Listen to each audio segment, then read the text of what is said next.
Hello everyone, it's Dylan from Yugioh Everything, and welcome back to another Yu-Gi-Oh! VRains episode review. This time we will be going over episode 105 of Yu-Gi-Oh! VRains, and I gotta say, generally speaking, I loved this episode. My one major, I wouldn't say it's a major gripe, but if I had to pick one main gripe with Yu-Gi-Oh! VRains, it's probably the fact that they have not really shown that much in real life stuff as I would like to see. I think a lot of these characters, I love these characters, but I would love to have seen, especially in the last two seasons, the beginning of season 1 did it pretty well, but then they kind of lost the real life touch when the Hanoi arc started, when it really got into it, like middle of the season, and then in season 2, there was really no in real life stuff. I mean, it was almost all in the VRains, and I'd like to see more in real life interaction, and this episode did that perfectly. I don't even know where to start. There was so much from this episode. I mean, if you're just looking at pure plot episodes,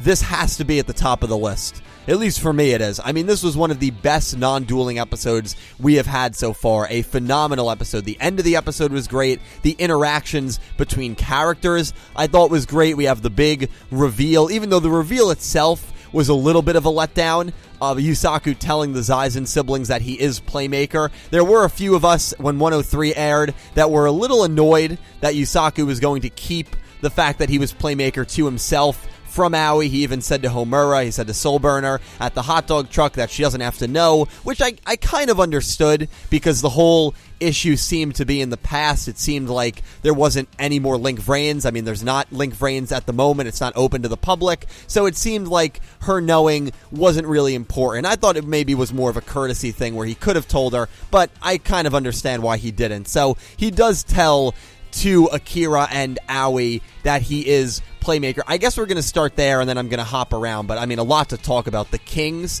it seems like the chess pieces, and the fact that there is a king chess piece seems like they are actually maybe going to have a role in this show. After it seemed like the chess piece idea was completely scrapped, Queen got killed, and now the kings come into play, and there's multiple kings, so we're going to get into that. We're going to get into Revolver. We're going to get into Akira. We're going to get into this major battle that we're going to. We're going to start with the Yusaku telling Aoi and Akira that he's Playmaker scene. I would have liked to see him actually verbally say it. Instead, Akira kind of figures it out. Akira sees Kusanagi at the hot dog truck. He remembers that Kusanagi, because Kusanagi did not have any VRains persona, he remembers that Kusanagi is the character that dueled Playmaker, and then he sees a character, Yusaku, come across the screen who says Zaizen, and Zaizen, I think, probably forgets who this is, but it's the character that he met in the hospital way back in like episode 8, and he probably put it together right then and there. But Yusaku takes the Zaizen siblings to this park. Again, I would have liked to see that interaction. He takes them to a park, a playground, and Akira is narrating, and he says, "So you're Playmaker." And there was no real shock from the Zaizens, which I didn't really have an issue with that, because with everything we've seen so far, artificial intelligence trying to take over the world, Bowman, the death of all these characters, the temporary deaths, the revivals, with all the crazy things that Akira and Aoi and all of these characters in the VRains universe have seen, Yusaku saying he's Playmaker, it's like it's just another normal day for these characters, basically. So, and moreover, Aoi and Akira were not really close with Yusaku. It's not like they were at the friendship level of a Homura or of a Shoichi, and then Yusaku said to them, "I'm Playmaker." He was a classmate for Aoi, and for Akira, he was a character that he met in passing once. And Akira is great, man. Akira literally says, "Thank you for saving Aoi." He's not surprised at all. He just thanks Yusaku once again for saving his sister. Yusaku says, "I was just fighting for myself," and Akira goes off and he says, "It's nice to meet you. Thank you for introducing yourself." Akira Zaizen is great.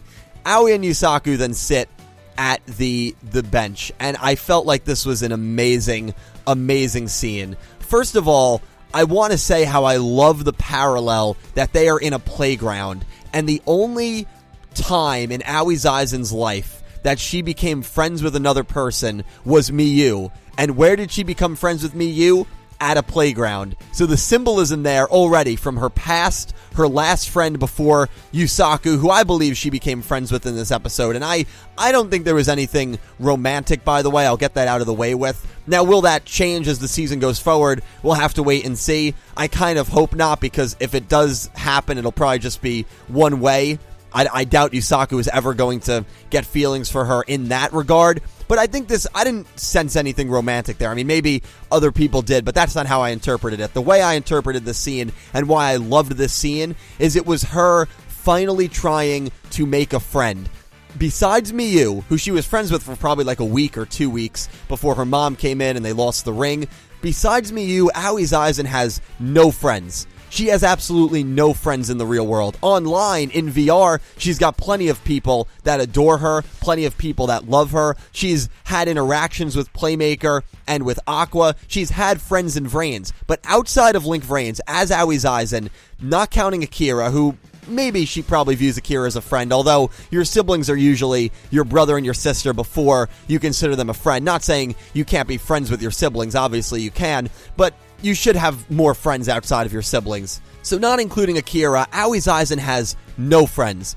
She does have Emma too. I would actually go back on that. I would consider Emma Besso a friend of hers. But remember, the reason Emma and her are friends and they met is because of Akira. That's the reason that they met. So, not counting friends she has met through Akira, she has never made a friend on her own. And it's easier to make friends through people. It's harder to make friends on your own, by your own accord. And that's exactly why this scene speaks to me for her character, because she did it with Miyu, and now she's doing it 10 years later for the first time, once again, with Yusaku. And so this is her in the real world, stepping out of her comfort zone and just trying to make a friend. When she gets closer to Yusaku on the bench, when she takes a deep breath, she's trying to thank Yusaku. She does thank Yusaku, and then she goes to shake his hand. And that is a huge step for her. And honestly, when she looked at her hand and said, "This feels weird," I think that sums it up perfectly. She's not used to physical contact. For 16 years of her life, she has had none of that. She's had the interactions online, and I think it speaks to having online friends versus friends in person. Online friends can be just as helpful, if not more helpful, than friends you meet through personal connections, through school, through work. But it's very important to have that in real life touch, that in real life connection. There's been so many studies done on it. I mean, I'll link some down below of how important physical touch and physical contact is for us as humans. And Aoi Zaisen has had none of that for 16 years. And so I really don't think this was romantic at all. I think it was her getting out of her comfort zone and being assertive for the first time in her life in a friendly way and trying to make a friend. And Yusaku is awkward, but at least he shook her hand. At least he was nice about it. I was hoping when she walked away that when they showed Yusaku's face, he would kind of crack a smile, but he just stood there with his normal stoic kind of perplexed face on, which is completely fine. But for Aoi Zaisen, that was an amazing moment for her, probably the best moment she has had the entire show. And again, I love the parallel of her being on a playground where she became friends with Miyu, and now 10 years later is becoming friends with Yusaku. So I absolutely loved that scene. I thought that scene was extraordinarily done. One of my favorite scenes in Yu-Gi-Oh! VRains. Akira Zaisen, the episode starts with Akira talking to these three, I don't want to say black holes because they were colorful, but I guess like galaxies, you can almost say. And there were three lights, so I'm assuming there's three kings. And that's what they called themselves, the Kings. Once again, a chess piece reference, right? They could have been anything, but we're sticking with the chess piece reference here. And we have these three kings as the investors of Soul Technologies. And Hayami didn't even know they were a thing. And we as the viewer didn't even know they were a thing. I was saying all last week after Queen was defeated that the chess pieces were never even going to be relevant. They were written out of the show. Well, now it seems like they are kind of maybe going to be important. And it's the same room that Akira talked to Bishop in the first episode. Same room he's talking to these galaxies in, and the Kings. And will the Kings be relevant? We'll have to wait and see. but they basically say to Akira, you have to clean this mess up. And it's typical investors of the company, right? They don't want to get their hands dirty, and they got to make the boss do it. And I guess this is who Queen took orders from, and Queen was almost like a scapegoat, because I doubt that, although maybe the kings are making all of the decisions, they pass them down to Queen, and then Queen has to follow up with those decisions. Or maybe the investors don't have that much decision making in the company. They're just concerned about the well-being of their company. It's really hard to say. But anyway, the kings tell Akira, you have to clean this mess up. Akira has 3 days left before Ai comes, and Ai says, I'm going to kill you. I'm going to take the final key. Akira and Queen both had keys, so Ai has one key, Akira has the other. If Ai gets his hand on the other key, he can take over all of Soltech. He can take over all of the network, all of the Soltis androids that are in people's homes and companies. It's not going to be good. And Akira decides, I have to establish a team. I have to get a team of bodyguards. So he gets everyone. And I'm really glad the Knights of Hanoi are included in this. Also, Blood Shepherd was hilarious in this episode. When Blood Shepherd just goes to Akira, oh, so Soltech's own androids turned against them. How funny. And Akira's like, well, it's not funny to us. And Akira's got barely any sense of humor. So the dialogue there was absolutely incredible. And it is really cool to see all of these characters together. Akira, not at first. He doesn't have the Knights of Hanoi at first. Playmaker's the one that, of course, has to make his decision. Akira then goes to the Knight of Hanoi hideout to meet with Revolver. And I loved how when Revolver said, I'm surprised you showed up, Akira just goes, the enemy of the enemy is my friend. And it's literally the same exact line that Spectre said to Revolver when Playmaker and Soulburner went after Bowman right after the Windy and Revolver duel in Season 2. The same exact line. And Revolver, after Akira says it, he just kind of laughs to himself. And Akira wasn't present when Spectre said that line, so it's not like Akira even gets why he's laughing or just chuckling to himself, but we as the audience completely understand why. That it's literally the second time in probably as many weeks that Revolver has heard that exact phrase. So I thought that was incredible. And Revolver, I think, made a big mistake in this episode. And I don't know if anyone else got this vibe, but when he's going over Pandora, which Pandora is this program, this AI that we see in the opening, that apparently cannot, the second that they start feeling hate towards humans or negative emotions towards humans, their program gets reset. But even Akira says, that's possible, and Revolver goes, for now it is.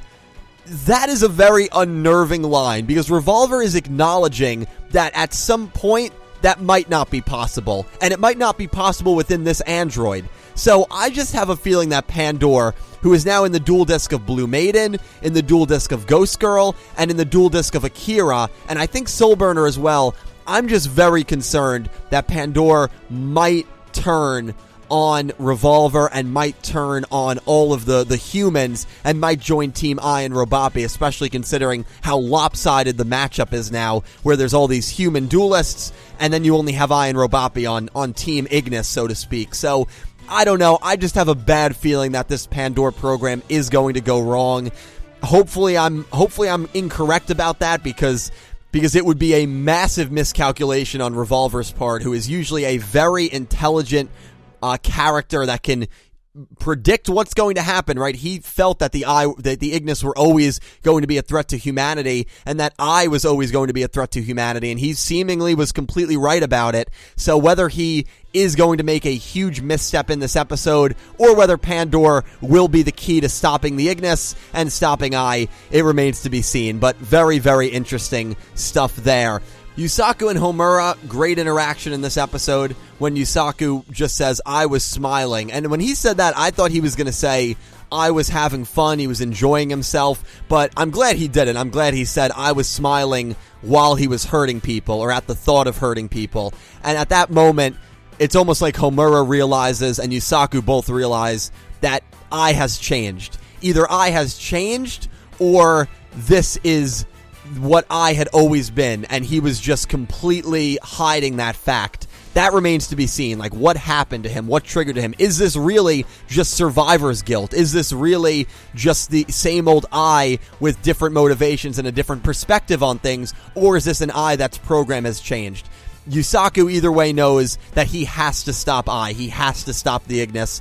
And at the very end, when it seemed like Playmaker wasn't going to show up, almost like the Zaizens both didn't expect him to show up. I mean, Aoi, that's another thing with that conversation. Aoi and Homura are really the only two characters that can understand what Yusaku is going through. And Aoi pleads to him, doesn't really plead to him, but says, you shouldn't fight. Leave this fight for us. I mean, she was still hella excited when Playmaker did show up at the end, because of course you're getting literally the strongest duelist in the VRains universe on your side, so of course you're going to be excited when he comes. But Aoi Zaizen said to Yusaku, like, hey, if you don't want to do this, don't do this. Don't feel pressure to do this. Even Homura didn't go to that extreme, so I thought that was really brave on her part to say, like, hey, you've done so much for us. We've got this under control. That's why that whole scene I thought was just amazing for her character. But Playmaker does show up, and the ending of this episode was great. As Ai and Robapi are surprised Playmaker wasn't around, they're riding in this big Lingaribo boat or craft, which looked really cool. And right as Robapi says, yeah, Playmaker isn't here, Ai goes, wait a second. It's almost like he could sense it, right? He could sense that his partner was showing up. Playmaker shows up, Revolver and Soulburner get pumped, the Zaizens get pumped, and it's like, here we go. This is the fight. And these next few episodes, guys, are going to kick ass. I really cannot wait. So, another element I loved in this episode, sorry to keep going on, is Revolver is still ready to pay for his sins. It's almost like Revolver just wants to be punished. I know that's going to be taken wrong, but you know what I mean. Revolver says that the second we defeat the Ignis, we are ready to be arrested. We are ready to rot in jail for the rest of our lives and atone for our crimes, because once the Ignis are defeated, the Knights of Hanoi, the reason they were created, we've served our purpose. We're done. And Soulburner and Revolver are still keeping that anger. Every time Revolver speaks, Soulburner still has that anger. And remember, that duel was foreshadowed to us in opening 3. So I don't know how they're going to duel, because seemingly they're on the same team for now. I don't know what would cause them to duel, but we'll see. There's also some still mysteries, because Revolver says, Zaizen, there's one more thing I want to talk to you about. And we never know what that thing is, right? That's when Zaizen met Revolver in the Hanoi base. It could be there's a spy on our team that's been working for Soltech. I hope they don't drop that plot line. It could be that he's run simulations and he thinks maybe Soulburner or someone is going to try and betray them and join the Team Ignis. That could be something. It could be, I honestly have no idea what it could be. There's so many things it could be, but I still love how, while this was such a big plot and world-building episode for this season, what it did amazingly is it still left the door wide open on so many things, introducing these Galaxy Kings, introducing or having that line where Revolver is telling Akira some classified information that we as the viewer are not going to hear. So, just an incredible episode, and honestly, an amazing, amazing start to the brand new season, maybe the final season of Yu-Gi-Oh! VRains. But guys, I have spoken for a long time. I could probably speak for another 20 minutes. If you do want to hear more thoughts on this episode, me and my friends' thoughts, as well as our predictions for the upcoming duel that Robapi will be in, please tune in 3 p.m. Eastern Time to Talkin' Yu-Gi-Oh! Into the VRains podcast on Saturday. We do it every Saturday at 3 p.m. We really go deep into the VRains. We talk to you guys, and yeah, it's a grand old time. So thank you all so much for watching. A special thank you to my Platinum tier patrons, Alexa Baker, Glen McGookin, Jorge Carrillo, James Rose, Samuel Stark, Thomas Adderley, Horace Maye, Goosey Q, Vincent Van Der Veen, Brian Ford, and Rexkentrix, and to my Diamond tier patrons Jesse Wood and Garrett Palmer, and to my Egyptian God tier patron Chris Swan. A huge thank you to everyone who supports me over on Patreon. I cannot tell you how much it helps me out and helps out the channel, and a huge thank you to everyone who just watches these videos, because without you guys, I would not be able to do this. Thank you all so much for watching. I really hope you enjoyed my thoughts on 105. Please leave yours down below in the comment section. I will talk to you down below, and I hope you have an amazing day. 動かす